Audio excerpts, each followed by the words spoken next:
அர்ப்பண கோசேவா ஆஸ்திகா எல்லாருக்கும் நமஸ்காரம். இன்றைய தினம் பார்த்திங்கன்னா பாடல் பெற்ற வரிசையில் சென்னையில் திருமுல்லை வாயில் அருள்மிகு மாசிலாமணீஸ்வரர் திருக்கோவிலில் இருக்கும். நமஸ்காரம் அண்ணா. நமஸ்காரம். இந்த க்ஷேத்திரம் பேர் வட திருமுல்லை வாயில்ன்ற ஊர் பேர்.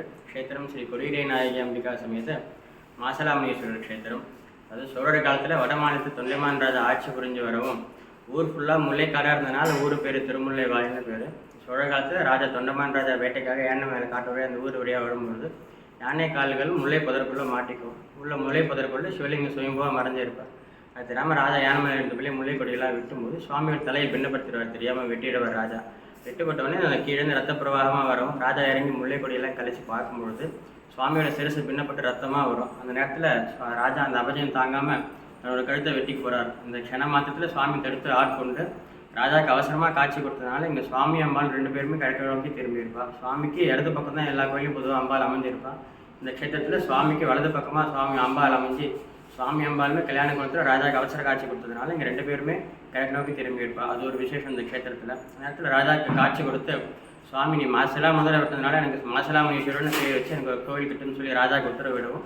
அதே மாதிரியே ராஜா வந்து சுவாமிக்கு ஒரு கோயில் நிர்மாணம் பண்ணி இந்த கோயிலுக்கு ஒரு சிறப்பான அம்சங்கள் உருவாக்கணும்னு சொல்லி ராஜா சுவாமின்ற பிரார்த்தனை பண்ணுவோம். இந்த புறல் ஏறி இருக்கிற இடத்துல வானன் உனக்கு அந்தன்ற அரக்கர்கள் வந்து அந்த கோட்டைக்குள்ளே ரெண்டு வெள்ளருக்கு தூண்கள் வச்சு பூஜை பண்ணிட்டு வராங்க. ராஜா எதிர்ச்சியாக ஒரு நாள் வேட்டைக்காக போகும்போது மந்திர சப்தம் கேட்கவும் ஏன்னா ஆலயங்கள் தான் இருக்குன்னு சொல்லி தரிசனம் பண்ணுறதுக்காக ராஜா அந்த வழியாக போகிறார். இந்த கோயையை நோக்கி போகிறார், அரக்கர்கள் கோயை நோக்கி. அந்த நேரத்தில் ராஜா வந்து போருக்கு தான் வரும்னு அந்த அரக்கர்கள் தப்பாக நினச்சி ராஜாவை போரிட்டு ராஜா திருப்பி அமைச்சிடுறாங்க. போரில் ஜெயிக்க முடியாமல் ராஜா அபதயப்பட்டு திரும்பி வரவும் திருப்பி சுவாமி வந்து முறையிடுறாரு ராஜா. சுவாமி வந்து ராஜாவுக்கு துணையாக நந்தி தேவரை துணைக்கு அமைச்சு வைக்கிறாரு இந்த கோயிலில். அதனால் நந்தி வந்து எல்லா கோயிலுமே சுவாமி பார்க்க இருக்கும். இந்த கோயிலில் சுவாமி பார்க்காம கிழக்கு நோக்கி திரும்பி இருப்பார் நந்தி தேவருமே. இங்கே நந்தியும் தொண்டமான் ராஜாவும் இந்த அரக்கர்கள் கோயிலுக்கு போய் அந்த அரக்கர்களை சம்மாரம் பண்ணி அந்த ரெண்டு தூணையும் சுவாமிக்கு எடுத்து பிரதிஷ்டை பண்ணியிருக்கார் ராஜா. இன்றைக்கி அந்த தூண் சுவாமி கருவறைக்கு முன்னாடி வெளில இருக்க தூண்கள் ரெண்டு விசேஷமான தூண்கள் உண்டு. அந்த தூண்கள் வச்சு ராஜா கோயில் நிர்மாணம் பண்ணதாக வரலாறு. இந்த ராஜாவோட துயரை போக்குனதுனால நந்திக்கு விசேஷ பரிகாரங்கள் உண்டு இந்த கோயிலில்.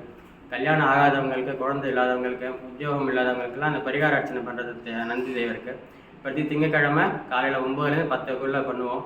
பிரதோஷம், கிருத்திகை, அமாவாசை, பௌர்ணமி இந்த சுவாமிக்கு விசேஷமான நாட்களுக்கெல்லாம் பரிகாரம் கிடையாது. அது ஒரு விசேஷம் இந்த கோவிலில். அப்புறமா சுவாமிக்கு ஸ்தலவிருஷம் முல்லைக்கொடி தான். முல்லைக்கொடியில் சுவாமி வெடிப்பட்டதுனால சுவாமிக்கு முல்லைக்கொடி ஸ்தலவிருஷம் இந்த ஊரில்.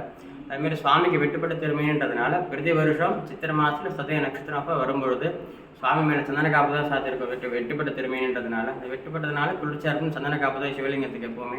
வருஷத்தில் அந்த சித்திரை மாதம் சதய நட்சத்திரமும் காப்பை கலைச்சிட்டு மாற்றுவோம் அந்த ஒரு நாள்.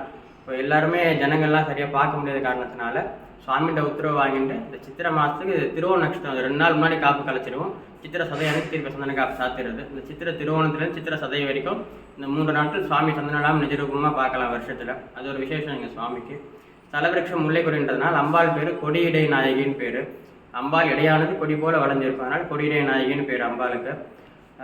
வெள்ளிக்கிழமையில் பௌர்ணமி சேர்ந்து வரனால மேலூரில் திருவடையம்மனையும் திருவற்றியூரில் வடிவுடையம்மனையும் திருமுல்லை வாயில் கொடியுடையம்மனையும் தரிசனம் பண்ணுறதா வரலாறுகள் உண்டு.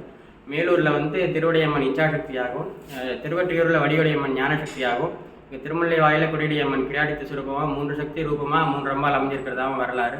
இந்த 3 அம்பாலையுமே வெள்ளிக்கிழமையில் பௌர்ணமி சேர்ந்து வரனால காலையில் மேலூர்லையும் மத்தியானம் திருவற்றியூர் சாயங்காலம் திருமலையோட தரிசனம் பண்ணும்பொழுது முக்காலமும் பண்ண தோஷங்கள்லாம் நிவர்த்தியாகி புண்ணியம் கிடக்கிறதா ஸ்தல வரலாறு. அதனால் வெள்ளிக்கிழமை பௌர்ணமி இங்கே அம்பாளுக்கு ரொம்ப விசேஷம். நீங்கள் 3 கோயில்களையுமே முழுக்க திறந்துருக்கும்.